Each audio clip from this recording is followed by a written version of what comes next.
So good evening, and thank you for the warm welcome, and thank you, Brother Ruben, for your good words here today, and putting one of the ways of my relatives on the West Coast here is in a lot of their ceremonies they put, depending on the ceremony, but they'll put eagle down on the floor to prepare, and your words were that eagle down to prepare this, for the work that's going to get done here tonight, because it looks like I'm up here and I'm talking and doing those things, but you're here.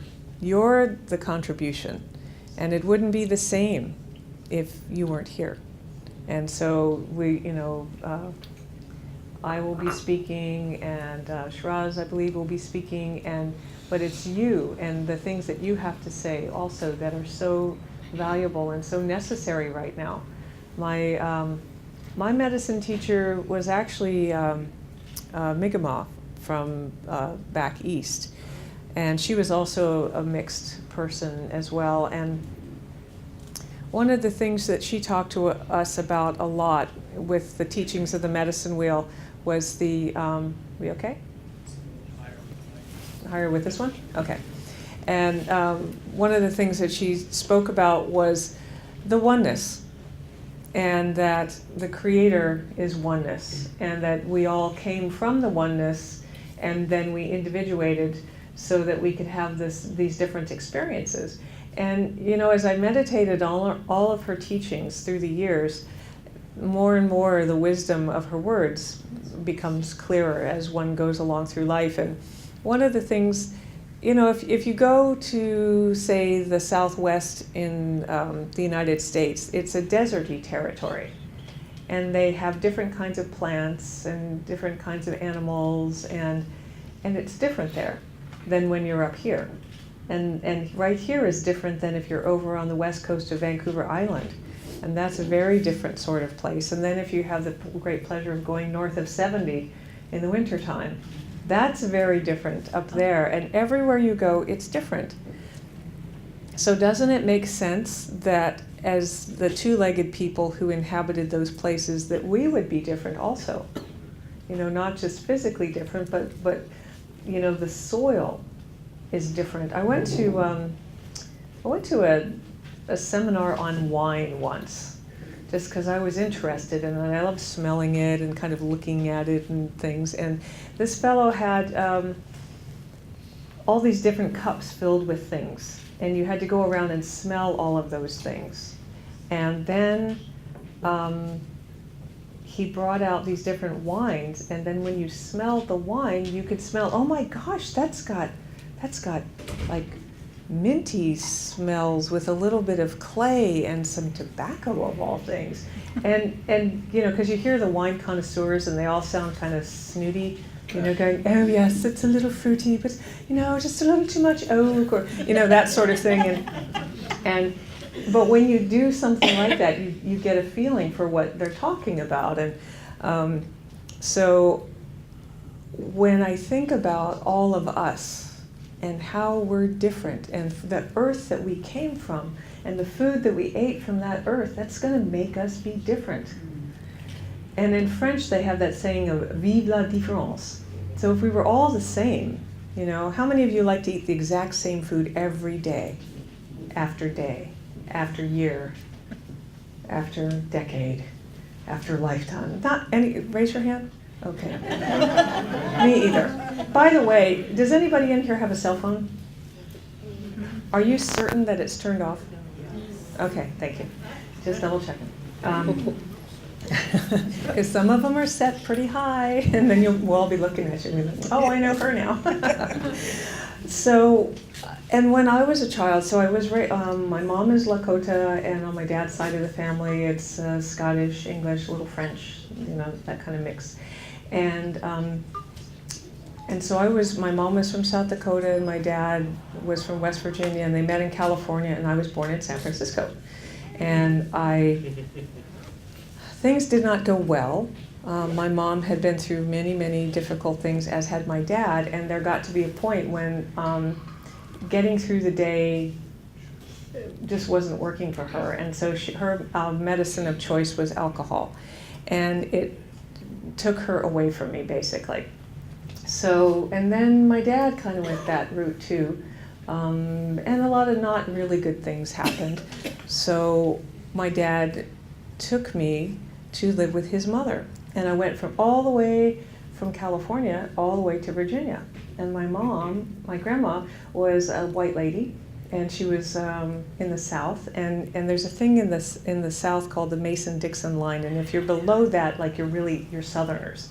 And so Southerners are they're different, and they talk different, and they act different, and and there's different accents with that.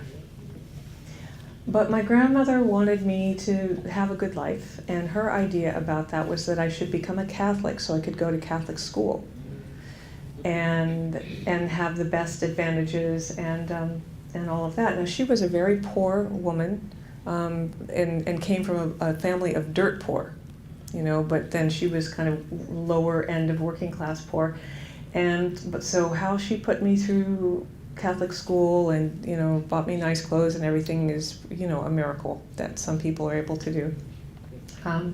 But I wasn't a born Catholic, and that's a different thing. All of my born Catholic friends tell me it's when you're a born Catholic and you're kind of moved in later. And I remember way back then they still did the Mass in Latin, so most of it I didn't understand. And then the priest would give his talk, and they talked about God, and they talked about God as love, but then they talked about all this other stuff. And as soon as they started talking about all the other stuff, I was like, that doesn't sound like love to me, you guys. And then I had the opportunity to go to different churches, and they would all be talking about God.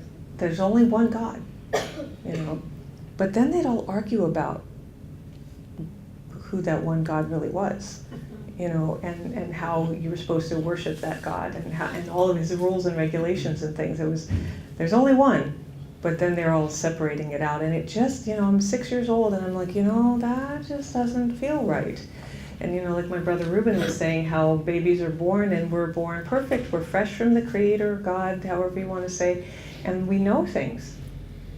And then we're taught all these other things that don't really fit with what we know from within our being. So there I was, making my way, doing my best to survive all of these other ways of being in the world.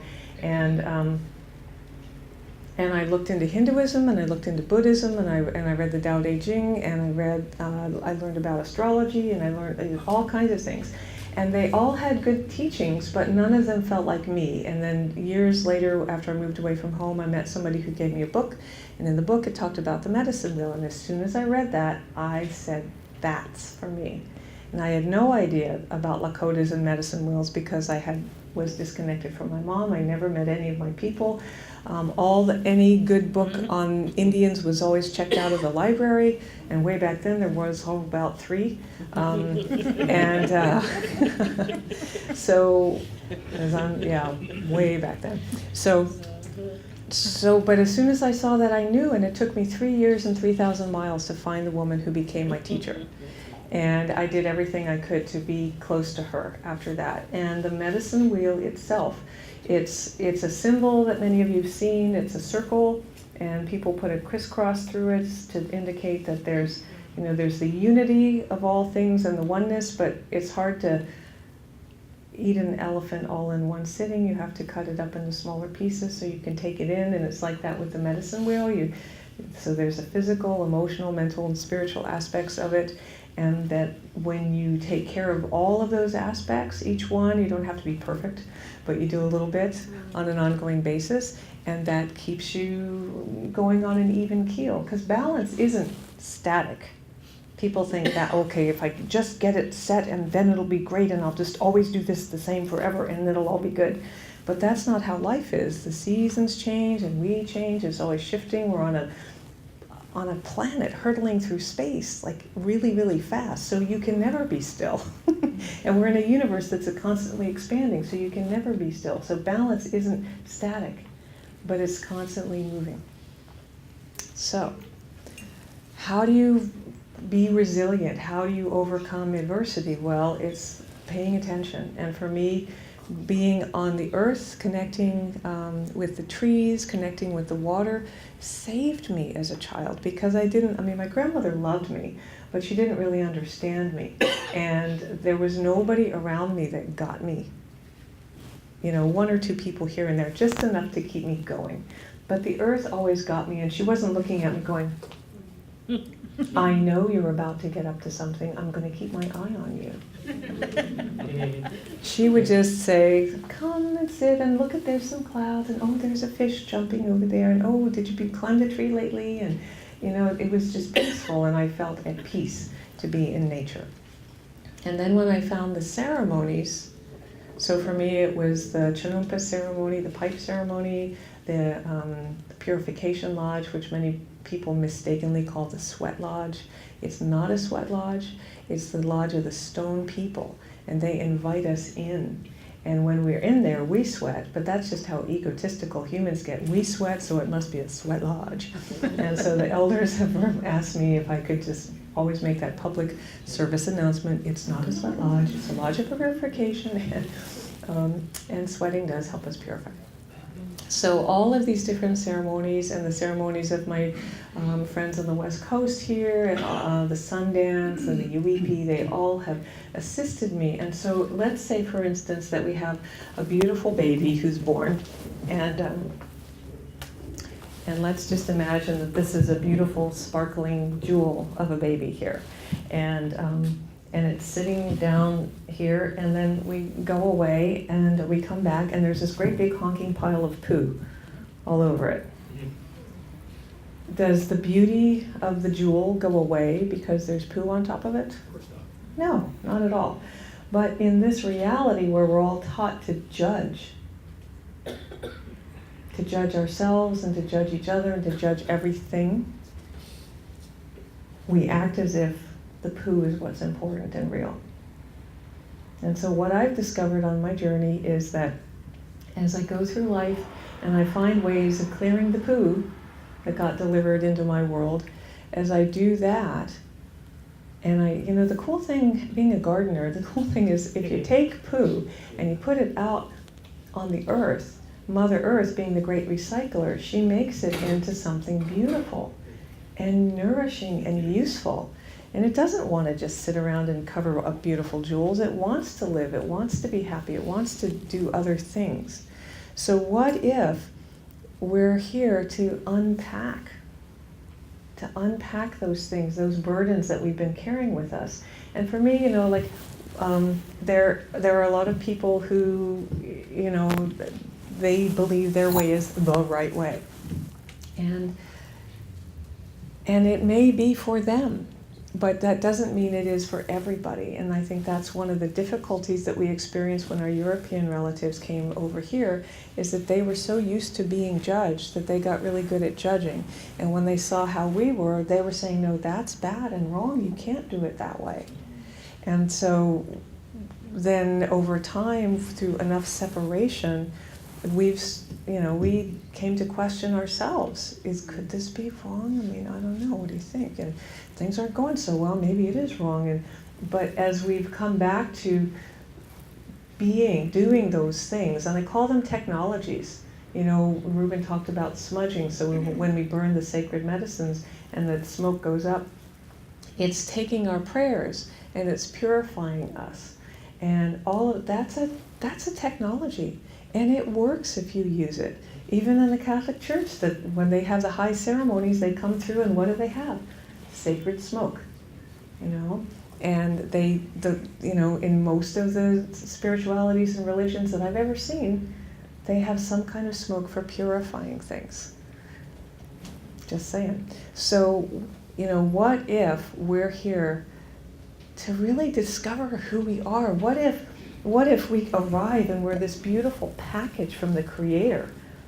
We're this package, and you know what the root word of education is? It's ancient Latin, educare, and it means to lead forth or to draw out from. That presupposes there's something already in there. Not that you're this empty little nothing and we'll fill you up with facts and figures and then you'll be really all cool and educated and important. But what if the Creator sent you with gifts, and we're here to invite those gifts out? So did you guys ever see Braveheart? And he says, the tragedy is not that I'm going to die, but that some people never live before they die. So what are the gifts that you have within you that you haven't let them come out? Somebody looked at you at some point and said, oh, there's something wrong with you. And instead of believing the kind things that they said, isn't that weird how we believe the unkind things that people say about us and not the kind things? Yeah, there's an interesting thing that Dove did on people describing themselves. The forensic artist draws a picture of how they describe themselves, then somebody else describes that same person, and they look beautiful, but the picture that the person described about themselves wasn't so beautiful. It was just those self-concepts, those judgments that we took into us, that we came to believe. And so many of my First Nations brothers and sisters have gotten a big pile of poo dropped on, and they've continued to believe the stories and the lies about themselves. And if you believe a lie about you, you're going to act like that. And I know it's not just my Aboriginal First Nations brothers and sisters that have that problem going on, but talking about them right now. So there's a stack of brochures over there, and there's a couple of us in the room who've been working on a project called the Circles of Understanding. And it is about giving information about the residential schools and what people went through and the ongoing effects of that. So we're resilient and we're coming out of those times, and if you think about it, it's only been a couple of 100 years, certainly for the people in the West, to be rising again. And it's still bumpy, there's still lots of challenges, but it's happening and it's quickening. And my teacher, before she left her bones behind 30 years ago, said, this is the time the holy people and the prophets talked about in our traditions. This is the time of the change. This is the time of the planet waking up. And it's up to each one of us to do our very best to contribute to that, because we're all here to contribute to that in our own way. My way's not your way, and your way's not my way, but they're all good ways. If we're following our heart and doing the best that we can, even when, what if you've never really made a mistake? What if it's all part of your process? How about that? How about that? So I'm going to share a song with you right now, and just talking about how people say mean things. When I was in 4th grade, my teacher and I didn't like each other. And at one point, she singled me out in front of a group of children and said, why don't you sing? She stopped us, and then she had me sing by myself. And then she said, oh, I thought it was you. You really have an ugly voice. You sound like a croaking frog, and you shouldn't sing. And I believed her for a long time, because, that shaming kind of feeling that you have. And, so if you could just bring up, just to have that energy up in your world of any lie that anybody's ever, anything that made you feel bad in your life, anything where people said something mean about you, or they were unkind, or they were not welcoming you, or anything like that. Like, if you can just bring that energy up in the room, and we're going to clear that out of here so that we can have healing in this place and this time for those things that happen. Oh boy, thank you for bringing life and feel it. That's good. Because we're here to heal all of that. What if we came, our gifts, what if we came because we are the healers of those things? And those things happen to us because we are the healers of that. But if we believe the lies about us, we're not going to own our gifts and honor our gifts and bring our gifts out. Just like for a long time I believed that I couldn't sing.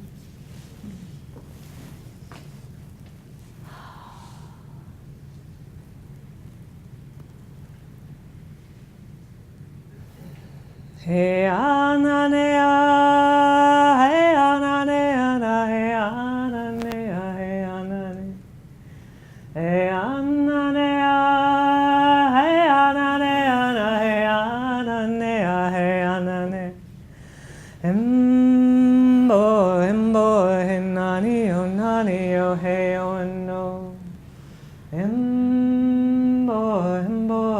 nani o nani o hey o hey anane hey anane hey anane hey anane hey anane hey anane hey anane hey anane embo hey nani o hey o no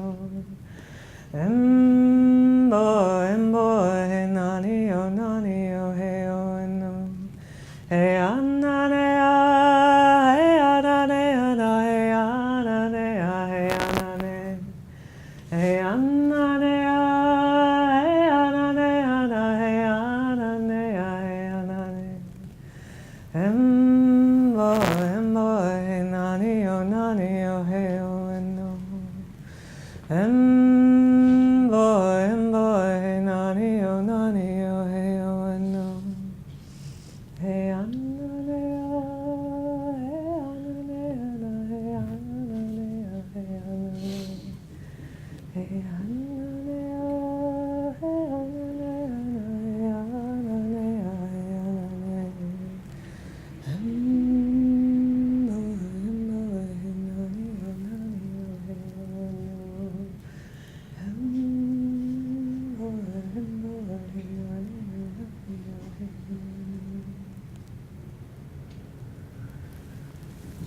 So in this territory, they say, I lift my hands to be in gratitude. So I lift my hands to each and every one of you and all of the ones that you represent, the lineage that comes through you, the lineage that you came here to heal.